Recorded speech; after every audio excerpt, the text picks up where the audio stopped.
What's up, everybody, and welcome to Fantasy Football Today, DFS. My name is Nejad. I'm joined on Fridays, as always, by Mike McClure.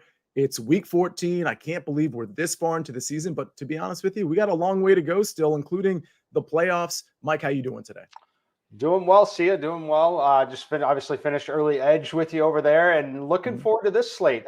We don't talk at all before this. We do fill out a brief piece of information minutes before the stream starts. And I like some of the symmetry that we have this week for sure. Oh my gosh, yeah, we really do. We have some symmetry on some plays that might not feel quite as obvious to you as some. We got some high scoring games here, right? We got some big ticket games, big ticket quarterbacks, but our symmetry is usually, or at least today, is on kind of maybe that second level. So I'm really excited to talk about that. And by the way, if you have any plays or stacks that you like in the chat, go ahead and throw them in there. So let's get it started. We have an 11-game slate. It's 7 at 1 o'clock. We've got 4 games at 4:08 or later, 2 at 4:08 and 2 at 4:28. One thing I'll say, Mike, I know you're pretty good about this, especially once we get into December, is we do need to monitor the weather. We have a good idea of where the rain and wind is going to be, like Baltimore, for example, which is the game we're going to start with. Likely to be some rain and wind there. And a lot of times we think that's going to be a huge factor on Friday or Thursday. And ultimately on Sunday, it's not a huge factor. So I know, Mike, you preach this all the time. Like, obviously on Sundays, look at the weather, but also look at the totals to see if there's a shakeup with the totals. Because if you see totals coming down 2-3 points, then all of a sudden we're even more worried about the weather. But let's start Rams +7 at the Ravens here, Mike. It's a 40-point total. And again, this is one of those that's likely to be affected by the weather. I'm not sure I'm in on anybody except for one particular player, which I'll mention in a couple of minutes. Do you like anything on either side here? Not as much as I thought I was going to. It is a weather spot that's definitely taking me off of it. It is one thing I will say about this, though. 40, despite any conditions that you see, is a pretty low number for these two teams when they are right, when they're healthy. We've seen many instances where this Ravens team can essentially cover 85 to 90% of this on their own. Having said that, I don't have a ton of interest here. I thought I was going to play a lot of Zay Flowers originally before the weather. It projected as a decent matchup for him. He's still, showing up. Say I tell the computer to build 50 lineups. He's showing up at about 15% of them. Probably going to ignore it at this point. But if I were to play anyone here, it would be Zay Flowers. Let me ask you about Keaton Mitchell, because I understand that his touch share isn't going to be tremendous by any means. But we do know that even if he secures like 12 to 13 touches in the running game, mostly, maybe with a couple of receptions, that there could be some house calls coming his way. And at 4,900, is that a risk you're potentially willing to take? I don't mind it. I don't mind it at all. So I think there's a couple of different builds that you can make this week. There's a chalk running back situations that we've dealt with the last 2 weeks. It's going to be very much the same here again. I think he's a fine pivot from Zach Moss, or I think he's a fine play alongside Zach Moss if you want to go spend up to also get McCaffrey or any of the other studs. I think that's a fine build overall. I'm not planning to play him as of right now. I would like to see just a little bit more in terms of usage. So I'm going to stay off of it for now. But I totally get it. And he clearly has, massive upside.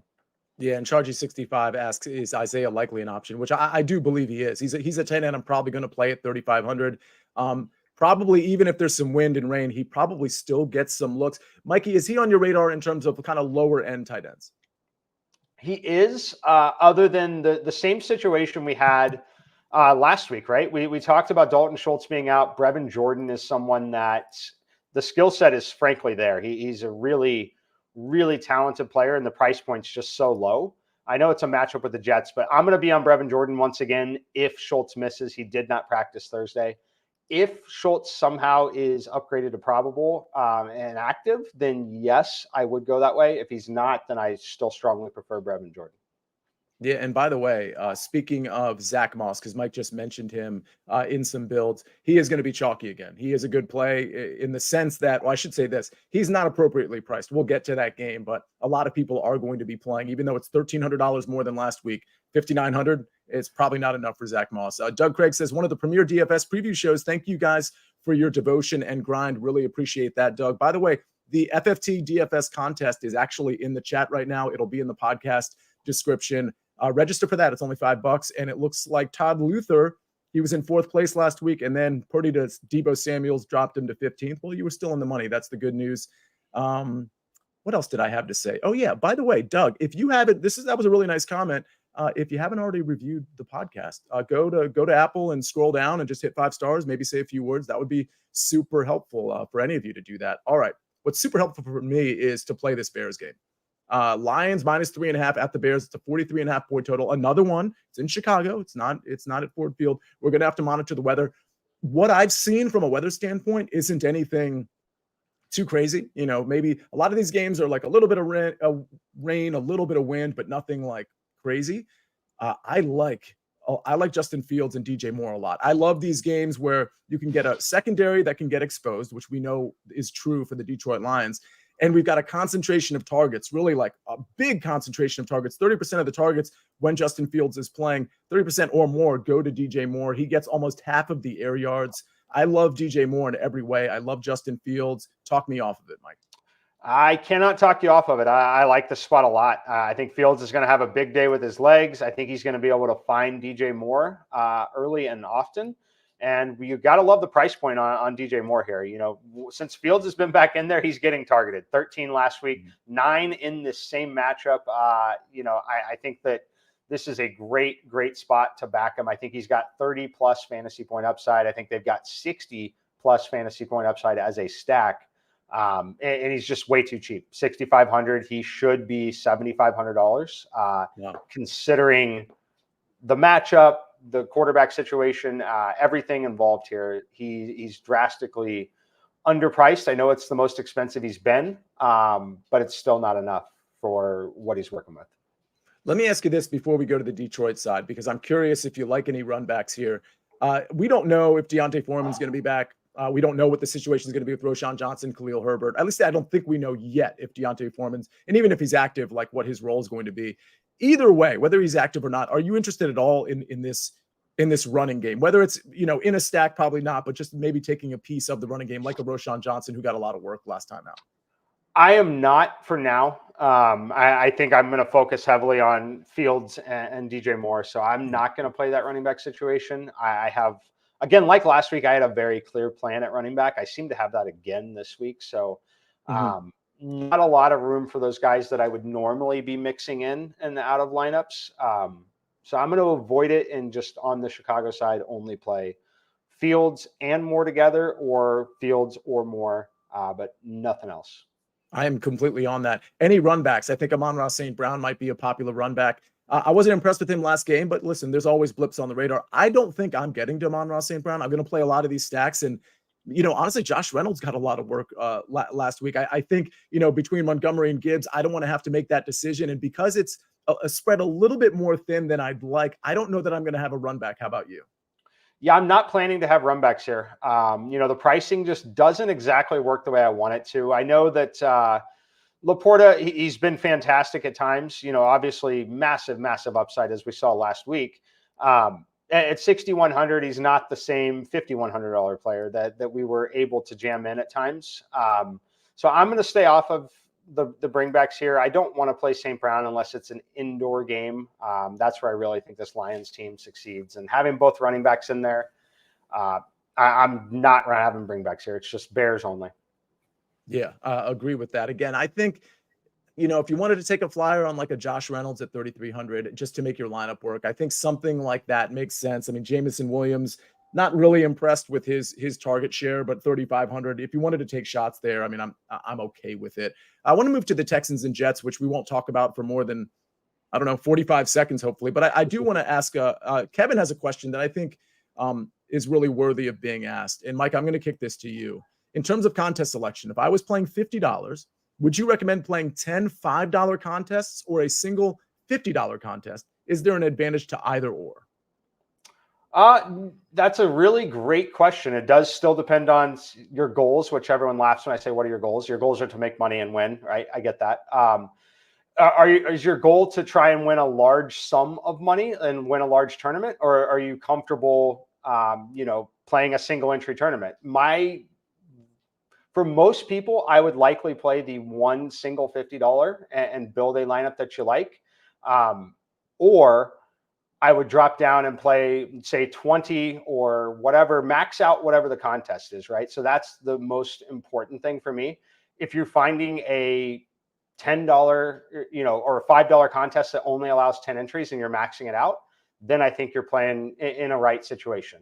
But if those $5 entries, if that's a contest that allows 150 entries and you're able to get 10 of them, I don't think it's advantageous compared to being a single entry $50 contest where you're maxing out the same as anyone else in the field. I think that is going to be a higher ROI for you long term, while it does definitely lessen your chance of, getting exposure across the board. But my advice there would be, if you wanted to play 10 $5 and it's not maxing it out, drop down to the $1 20 max, build 20 lineups or 10 twice, and just max it out. And really, you'll find a lot more benefit that way, in my opinion.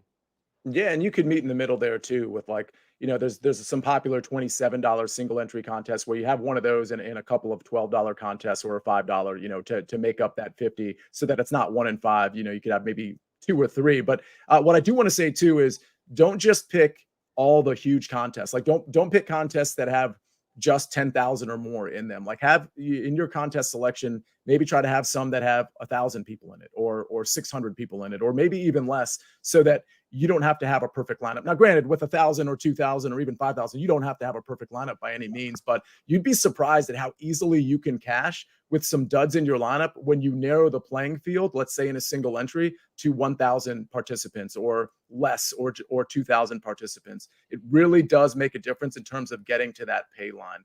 Texans and Jets are not getting to the pay line for me. Listen, Nico Collins, that's great. I don't want any part of this game. I'm not going to play CJ Stroud, not trying to be cute or contrarian, not going to play Breece Hall. We got to monitor his status too. It's a 33.5 point total. Texans favored at New York by 3.5. Mike, anything to talk about in this game? One player that makes the player pool may or may not, probably won't make my lineups, but definitely could. I wouldn't exclude it if, I use a computer a lot of the time to build, but if it put the guy in there, I wouldn't exclude it this week. And that's Garrett Wilson. And the reason for that is the volume is there, man. 7 targets last week, 10 the week before, 8 before that. And then we're looking at 14, 13, 13, 12. That I know the efficiency is always going to be the issue in the question, right? But that's $5,500 player getting targets like a $7,800 wide receiver. Texans, we've seen they've been okay defensively at times.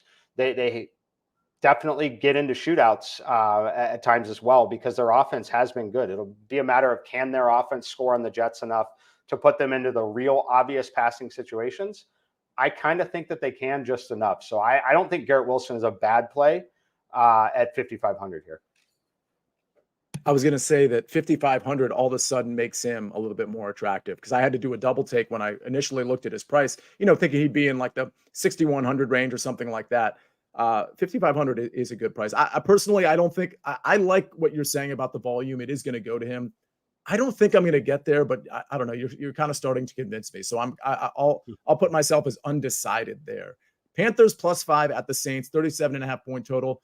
This one, notably, is in a dome. So always kind of keep an eye. I mean, it's a 37.5 point total. That is what it is. But just keep an eye on game conditions and good game environments. What's interesting here, there's 2 guys that I really like, Mike.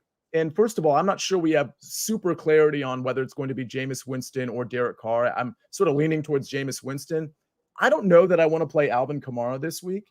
With that said, Hubbard at 5,600, I hate to chase points, but he was very productive last week. 25 carries, 104 yards, 2 touchdowns. Certainly variance with those touchdowns. I'll point out he had 0 targets.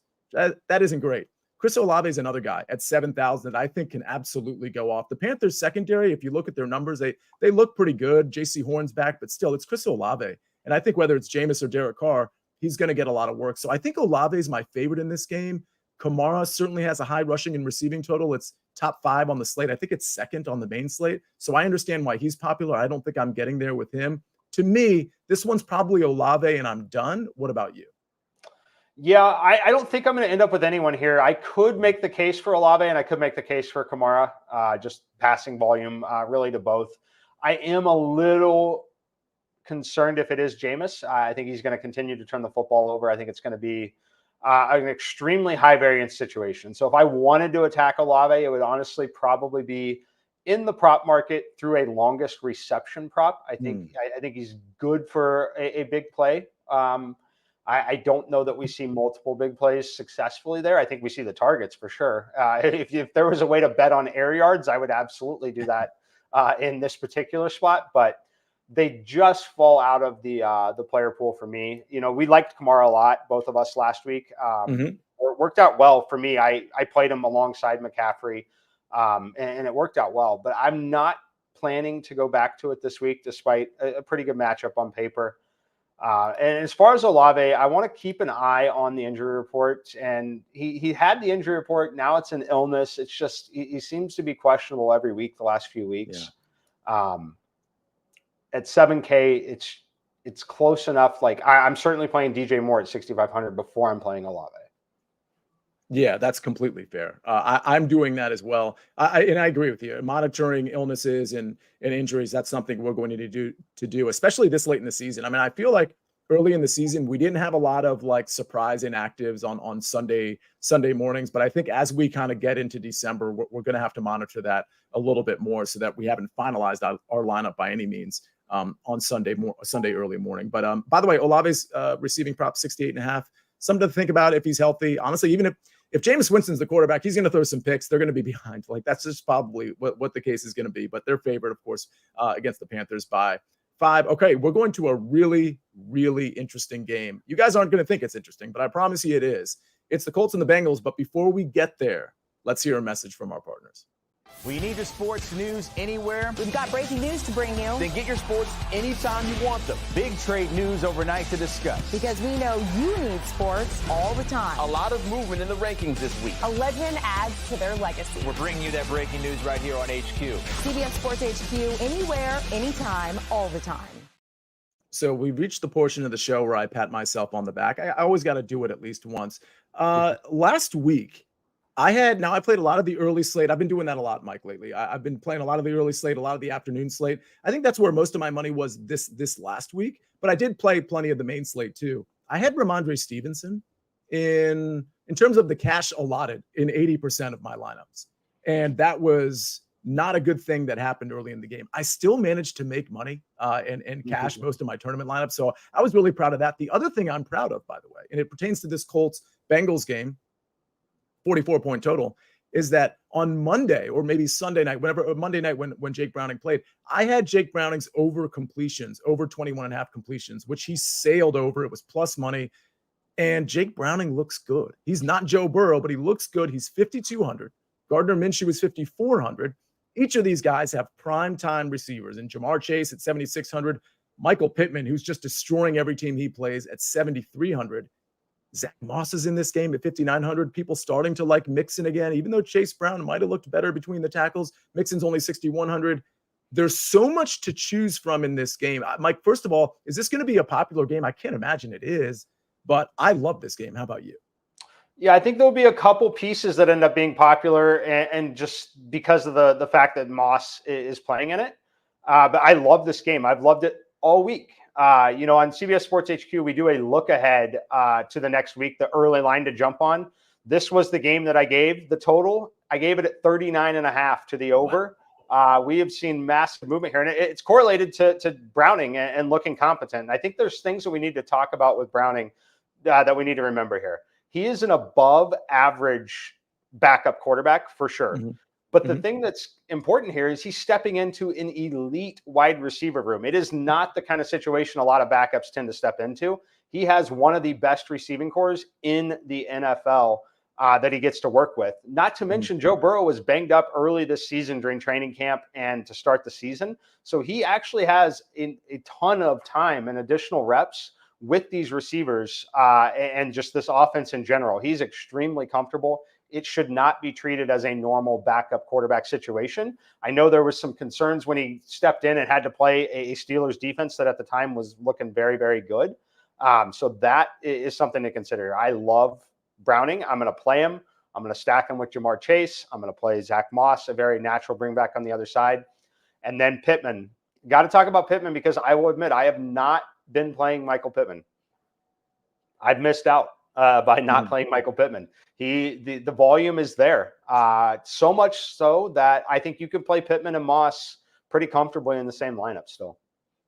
Yeah, I totally agree with that. Let me ask you I want to ask you a couple questions about some potential punt options. And we've got DT in Phoenix. Before I ask you about punt options, maybe an ownership question. He asks if Mixon is a sneaky play this week. Mixon's actually getting some ownership, right, Mike? Yeah, I believe he is getting some ownership. Let me pull it up quickly. Last I checked, he was like at least top 10 as far as running backs ownership. Yeah, right around 10th for me, but I think he's going to slide right on up above potentially Pacheco and Charbonnet, depending on their questionable tags and how long those linger. So yeah, definitely, fine play. Wouldn't describe it as sneaky. Yeah, exactly. Okay, so 2 questions before I get to punt. Oh, actually, 1 question. You had that over that you gave out on CBS Sports HQ at 39.5, which is incredible because this thing is 44 right now. That is like an incredible move. With that said, I put plays on Sportsline throughout the week. I just put one a couple of hours ago. One I was going to put in was a side, actually, as opposed to a prop. It was going to be the Bengals -1. Do you have any opinion on that one?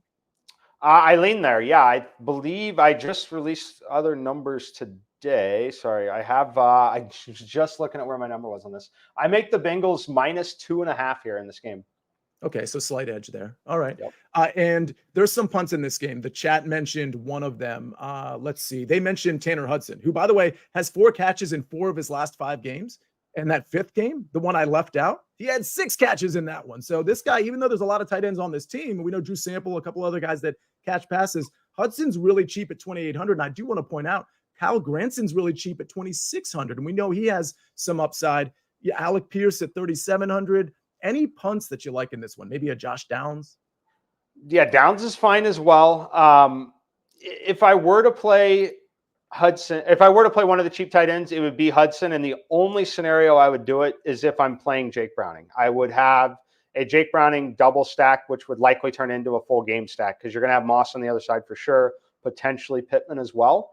Hudson, while he's been great in terms of consistent, he has not flashed upside really. Has not scored double-digit fantasy points all season. Has been right in that range, essentially getting those 4 to 5 targets. I think that's what you can kind of expect. And if you're trying to play a cash game, you're trying to do that. Get 6 to 8 points out of your $2,800 player is not going to be the reason that you don't cash. You're not going to win a tournament with 6 points out of your $2,800 player. Very unlikely. However, if he does get in the end zone, he's scoring 15 fantasy points likely here, and you're pairing him with a $5,200 quarterback. So the rest of your lineup, you've got room for whatever you want. So if you're going to play Tanner Hudson, to me, it should be only in the scenario where it's a double stack with Browning.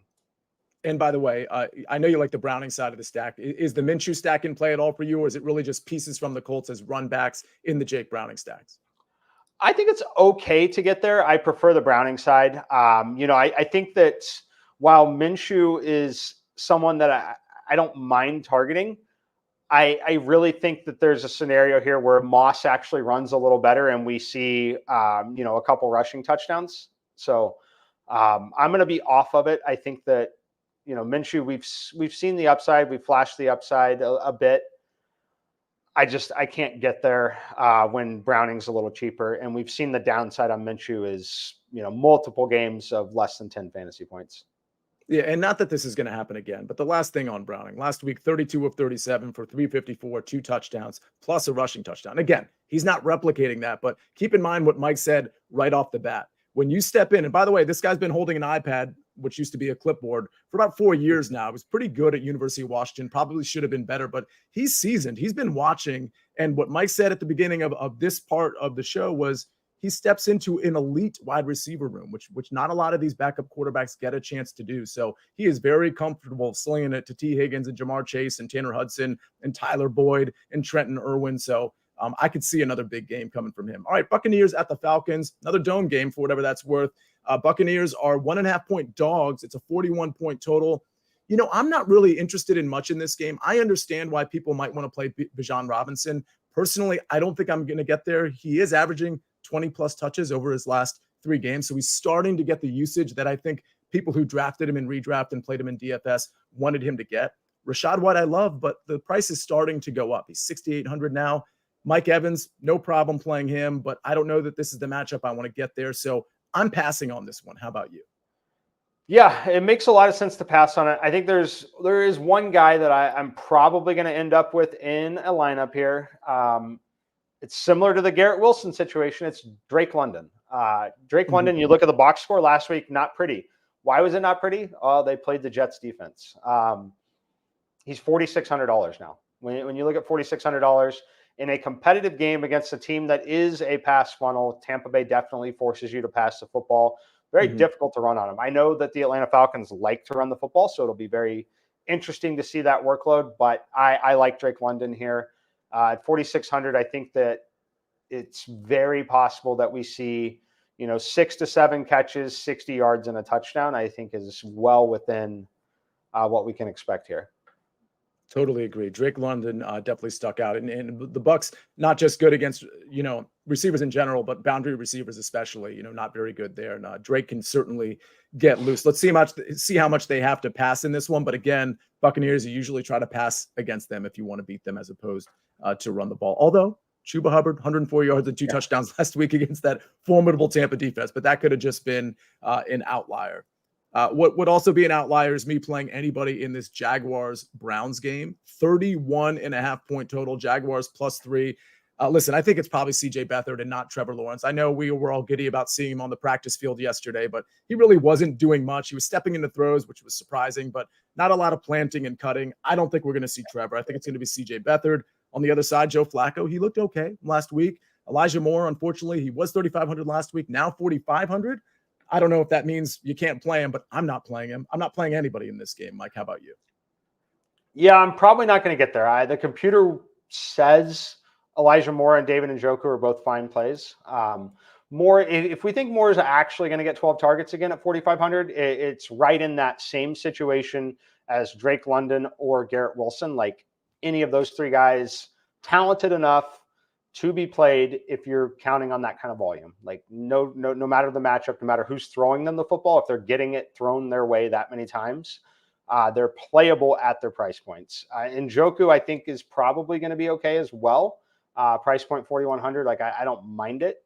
The only thing I can say there is if you're going to play Njoku there, I don't mind paying $200 more for Cole Kmet and just double stacking with Fields, just having a little bit more exposure. So yeah, probably not playing those guys despite the computer saying Elijah Moore and Njoku are okay. Yeah, I think that's the play I prefer, getting to that. Because listen, if you think Justin Fields is going to go off, I mean, it's not literally going to all go to DJ Moore. I like just hoping that the Bears really outshoot their team total projection, and Kmet gets involved there as well. All right, we got to talk about the 4:00 games, all of which I think are really good. Like if you wanted to play the afternoon slate, there are so many different ways you could go. I mean, by the way, you're going to play a lot of these guys in the main slate too, but these 4 games are really interesting. We're going to get to them, but we're going to hear one more message from our partners. A Game of Honor, the Army-Navy game presented by USAA, Saturday on CBS and streaming on Paramount Plus. Don't forget, everybody, about our FFT DFS contest, which is live. Get into that one. Seahawks +11 at the 49ers, 47-point total. I think some ownership is certainly going to go here. I mean, Brock Purdy, he just keeps slinging it. And you can sling it against this Seattle defense. He's only 6,500. I think the question people ask themselves is, okay, who do we pair him with? Last week it was Deebo Samuel. Christian McCaffrey was okay, but certainly didn't do great, didn't do the typical CMC things. I'm curious how you're playing this one because, part of me doesn't want to chase what we saw from Seattle last week. I mean, I think you're fine if you want to do that and you have a 49er stack and you run it back with like a DK Metcalf, maybe a Jackson Smith and Jigba who's only 4,100. But I'm really curious, Mike, how you're playing this one. Just a note here, Mike mentioned it before. We're not exactly sure what's going on with Zach Charbonnet in terms of how active or whether he's going to be active or hampered at all on Sunday because of that knee injury. I don't think we're sure yet if Kenneth Walker III is coming back. Mike, how you playing this one? For me, it's Christian McCaffrey, and that's it for now. Mhm. Charbonnet's in the player pool. You could play Lockett if you want to. Smith and Jigba also playable if you want to. As of right now, though, core lineups going to have Christian McCaffrey still. We talked about a little bit of a down week from him last week. A down week from Christian McCaffrey is 40 receiving yards, only 93 rushing yards and a touchdown, which is 22.3 DraftKings points. That's kind of the down week because Deebo Samuel, who I ended up playing a lot of Deebo last week, last minute, which I cashed extremely nicely. One of my best weeks of the year because of it. Some of that probably should have went the way of McCaffrey still. Deebo ran really hot in getting into the end zone. McCaffrey hasn't scored less than 20 fantasy points in 6 straight. I like this matchup. They're going to lean on him. We're looking at 20-plus touches once again, probably 150 combined yards from scrimmage. So, you're talking about a floor of about 16 fantasy points before he gets in the end zone. I think it's too good to ignore. I'm going to play it. We've seen a lot of success in this matchup against Seattle. The most likely outcome is they're controlling the game. But Seattle pushes just enough as a divisional opponent to keep McCaffrey on the field. Yeah. Any interest?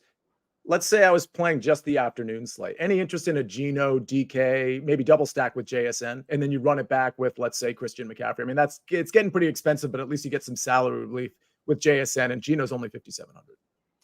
I don't mind it. It would not be a full slate play for me, but afternoon slate, I think that it makes a lot more sense in that situation. Yeah, I haven't looked a ton at just afternoon only, but just kind of looking at what games are there. I don't mind it for that. I would not recommend it for a full slate. And by the way, Big Cheesy says McCaffrey dominates against the Seahawks. Well, that's true. And by the way, I do want to point out Zach Charbonnet doesn't really. He caught 4 balls. It was kind of like late in the game. This is just a few weeks ago that these teams played. He really didn't have any production through the year. I think he caught 4 balls, which is good for DraftKings. Less good for FanDuel, but he only had 11 yards on those 4 catches. And again, most of them occurred at the end of the game. He was really covered coming out of the backfield. They made it a point to make sure a linebacker was on him, and his rushing work wasn't very good either. So if you think you're paying down, for Zach Charbonnet, and he's going to do a ton, just be careful with that. Big Cheesy also asks, Mitchell worth a flyer? I assume you're talking about Keaton Mitchell. We talked about him earlier in the show, and we're going to talk about him later and we always close every show, Big Cheesy, with Mike's top 3 at each position and our cheat sheet. And I believe Keaton Mitchell is going to make an appearance there. But yeah, we like Keaton Mitchell. I like Keaton Mitchell, I should say. I like Keaton Mitchell. I personally think Big Cheesy, I think he's a West Coast guy. I think he's a Niners guy. I think he's talking about Elijah Mitchell, which I would say is a hard no. He's a little banged up himself. Didn't even practice Thursday. If you're not talking about Elijah Mitchell, I'm sorry. I do believe he's I think it was in relation to that. If McCaffrey is going to be in a blowout situation, I would not play Elijah Mitchell in any scenario here. Yeah. Good point about the West Coast thing. Yeah, always put full names because you'd be surprised. There's somebody will be like, what do you think about Wilson? And I'm like, all right, there's literally 11 Wilsons on the slate. So it's just super easier from a recall standpoint if you put full names. All right, let's go to Vikings -3 at the Raiders. If you have questions about this game and we didn't cover anybody, listen, I'm probably not playing Brandon Ayuk or George Kittle. I think Debo's interesting, probably not getting there. This is one of those things where I kind of agree with Mike. Get CMC and get out. Vikings -3 at the Raiders, another game in a dome. It's a 40-point total, a little lower than I would have expected. Mike, I'm going to tell you right now, this is going to be really ugly to everybody's ears, but I already put it in a play on Sportsline on Alexander Mattison over 50.5 rushing yards.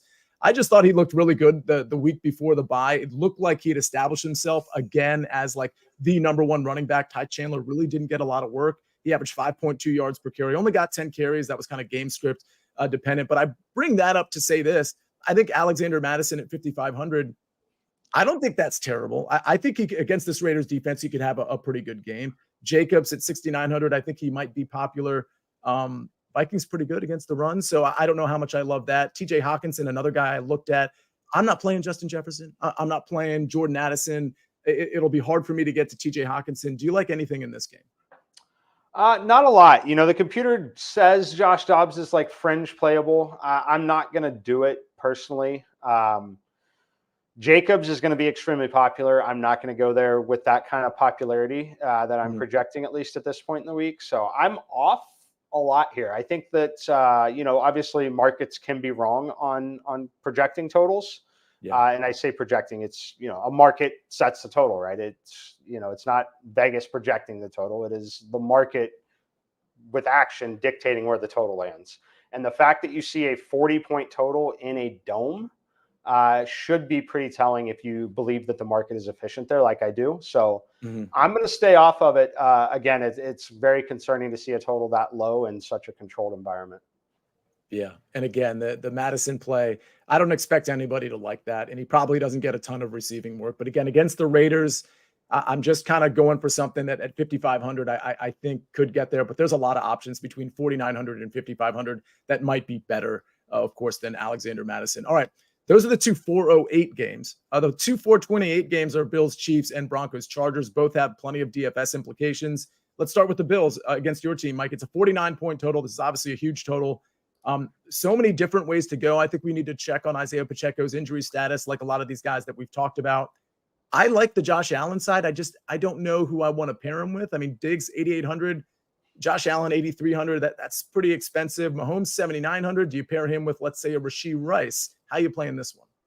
Yeah, I like this game a lot, honestly. It's hard not to. I know there are some sharp people out there that lean to the under, and I get it at times. And the reason why I get it is if you watch that Sunday night, it was a Sunday night game with Kansas City and Green Bay.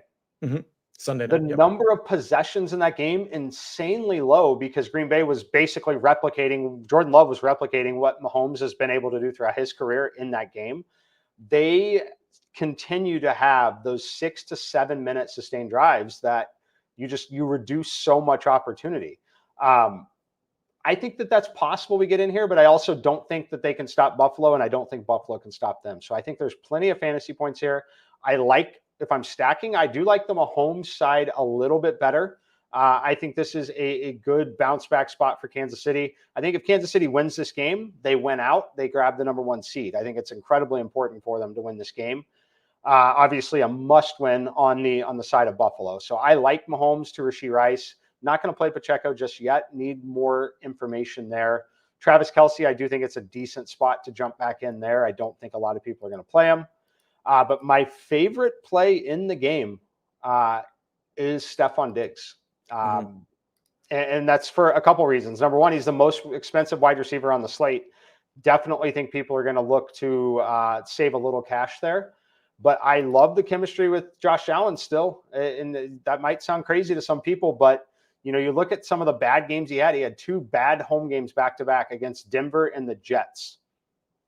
Denver has a really good corner. The Jets, we know how good they are, right?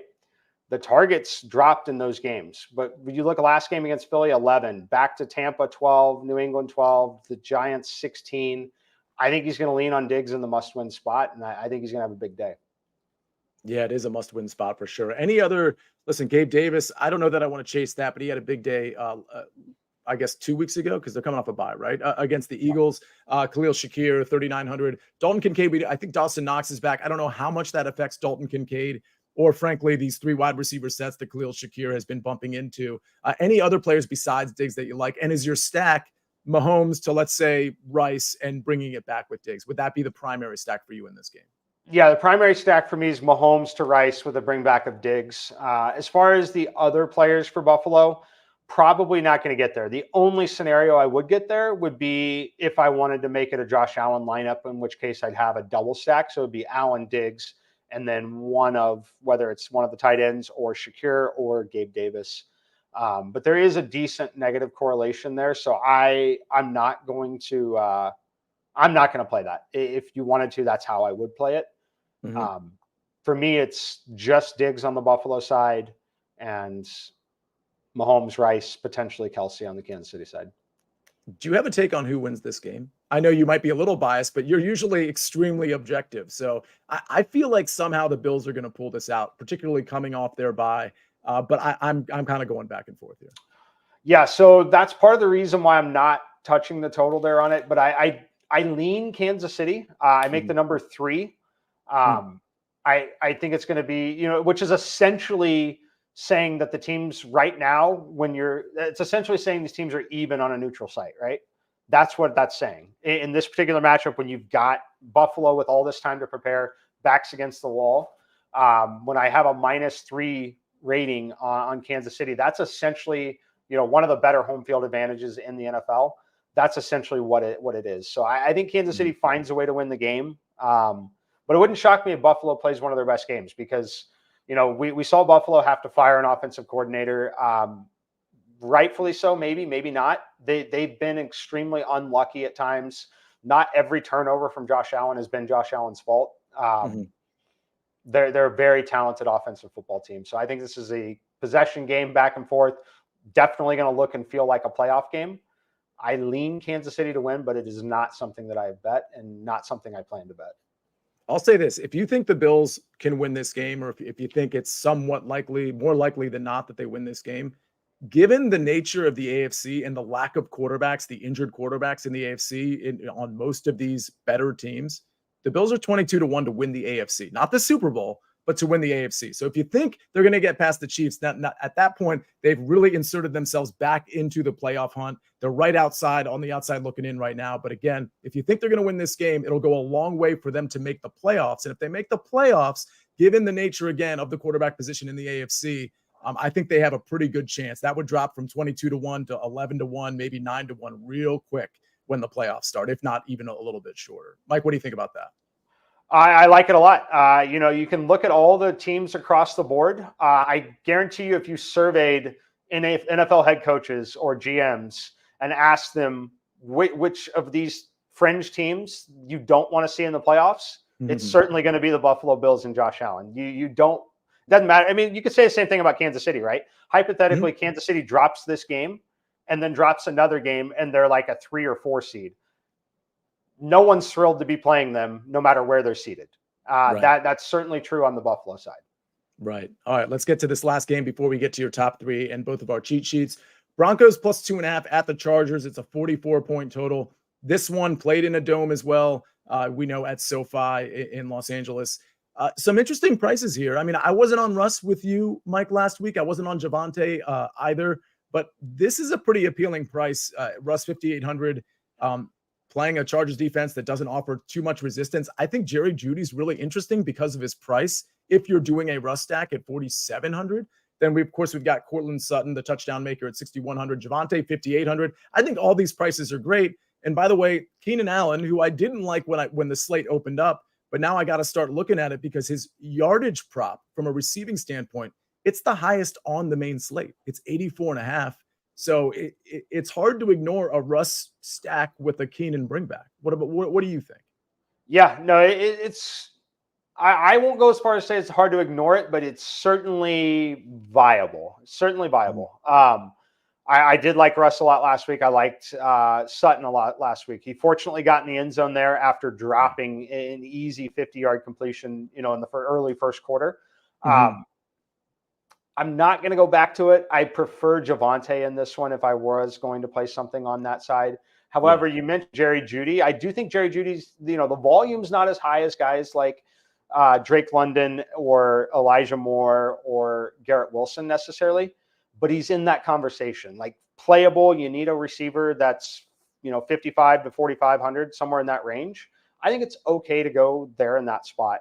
As far as Keenan Allen, the volume it's scary to fade him because the volume is so good. I mean, they had a game 6-0 against the Patriots. He still had 9 targets, only caught 5 for 58, didn't score. That floor is very unlikely to really ever happen again for him unless he gets hurt. So I think he's got insane upside. I prefer him over guys like Justin Jefferson. He's part of the reason why I like Stephon Diggs. I think Diggs being $200 more expensive. I think people are going to play Allen a lot more. So I'm going to pivot to Diggs, but I don't feel great about it. No, I like that pivot a lot. In fact, when you look at the yardage totals, and I know this goes into projections and things of that nature, and it kind of dictates ownership. When you look at Stephon Diggs, it's 74.5 receiving yards, which I think is a touch short, by the way. Keenan Allen, 84.5. Obviously you're going to see optimizers and projections pushing out like a little bit more Keenan Allen than Stephon Diggs, especially when you factor in the price. So I think that's a brilliant pivot personally. I think maybe if you wanted to really get involved in this game, which I'm not necessarily recommending, Gerald Everett, Jalen Guyton, who I think is going to be back, these are dart throws, but Gerald Everett at the tight end position, not a terrible option. No, definitely not a bad option at the tight end position. So that price point 3,400, I do like it. The reason I like it is he has shown some touchdown equity in the past, which is really what you want if you're punting. Yeah, I mean, you want a guy that's playing hard. Like, this is a bad team, and every time Gerald Everett touches the ball, it's not the Isaiah Pacheco experience where it's like his last run every time, but Gerald Everett, like, he really gives it 100%. So, I mean, I think there's something to be said for that in this matchup. All right, Mike, let's get to our cheat sheets, but first, let's get to your top three at each position, starting with the quarterback. Quarterbacks, Justin Fields, Jake Browning, and Patrick Mahomes. We love Justin Fields in this matchup against Detroit. Love his stacking options with DJ Moore, his own individual rushing upside, and Cole Kmet if you want to double. Jake Browning, love the price point. Think he's stepping into an absolutely elite situation in terms of being a backup quarterback and his natural stack with Jamar Chase. We didn't talk about this a ton. I'm playing a ton of Jamar Chase again. He's simply too cheap for having a competent quarterback like that. And then Patrick Mahomes. I think it's going to still be a shootout, and we love his upside. They're going to put the football in his hands. I think they could be trailing in this game to Buffalo. So that's where I want to play him. In terms of running backs, it could change a little bit here for me, but I've got Christian McCaffrey, number one. The ceiling is immense. The floor is insanely high. So I'm going there. I'm playing Zach Moss again. Once again, I think the ownership could drop from last week, being more expensive, all that. The volume is just there. Love the matchup. Love the bringbacks. So Zach Moss. I've listed Charbonnet, but I probably am going to end up changing that later. And other guys quickly that I could play, Javonte Williams, potentially Isaiah Pacheco. Potentially there at that point. So other guys, trying to think, is there one other? Yeah, likely Javonte Williams would be the pivot from Charbonnet. So we'll keep that in mind there. Wide receiver, DJ Moore. Love the stack for DJ Moore with Justin Fields. Rashee Rice, stacking with Patrick Mahomes. I think Rashee Rice is emerging, and I think Patrick Mahomes trusts him.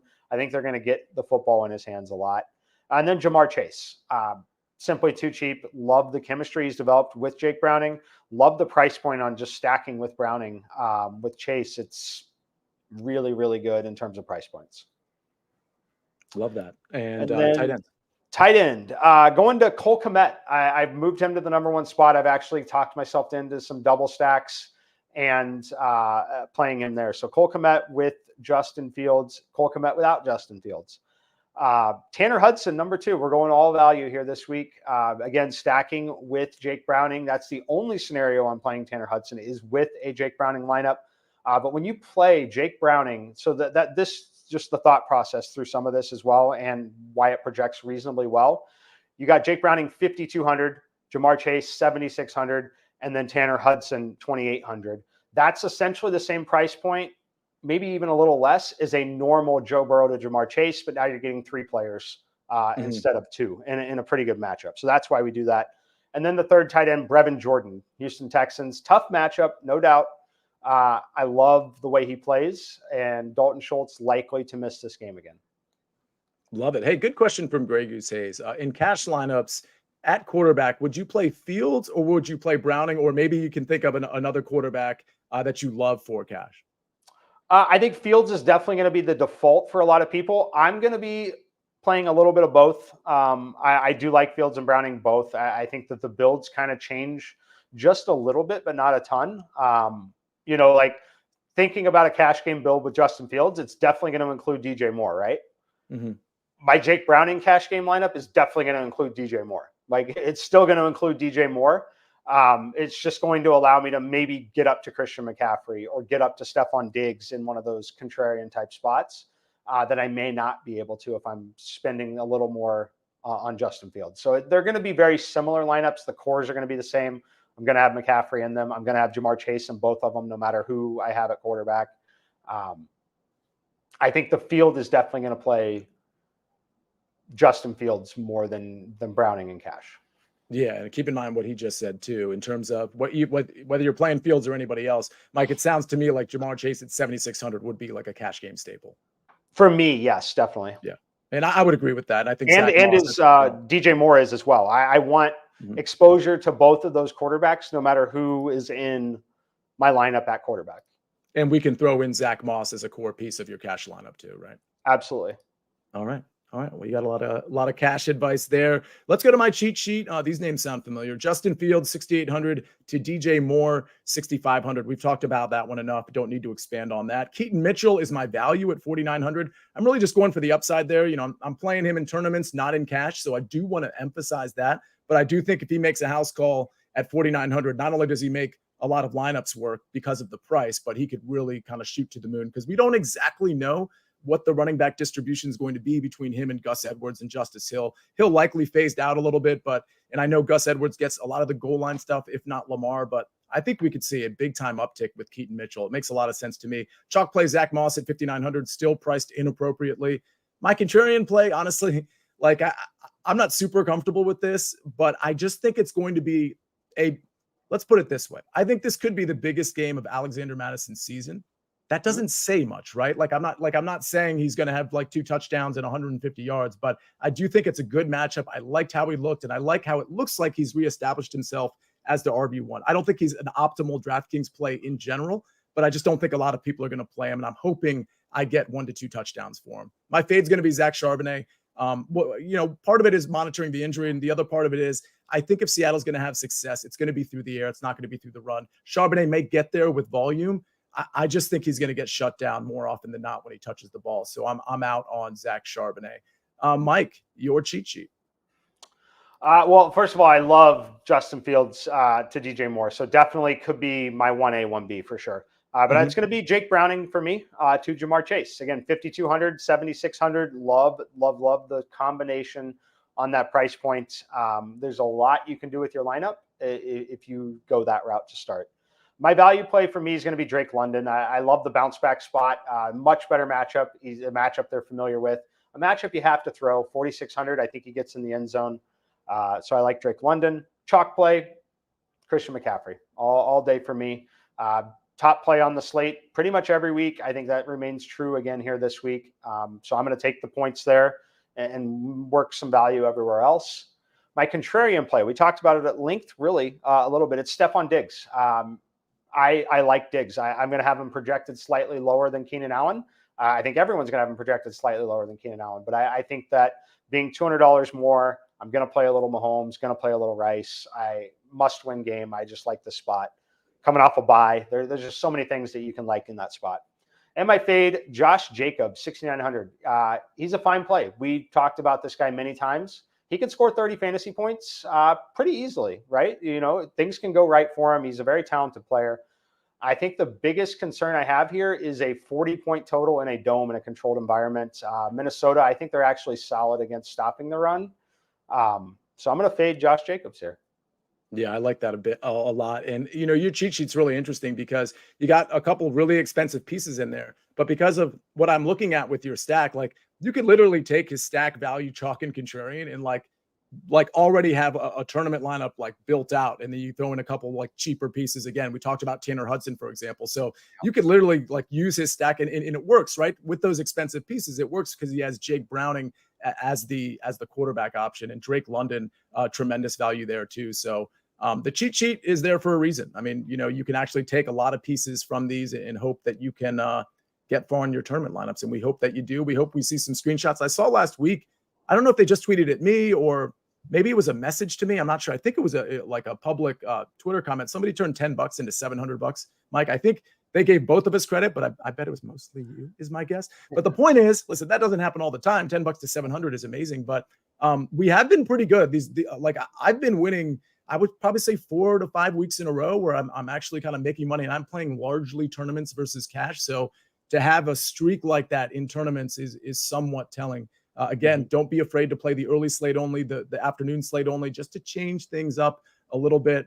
But that's it. We'll see you next Friday at 11 o'clock. And of course, me and Megan Schaap will see you on Tuesday at 10:30 for our early look at week 15. We hope everybody has a great weekend, a great Sunday slate, and we'll see you next on Tuesday. Thanks for joining us on Fantasy Football Today, DFS.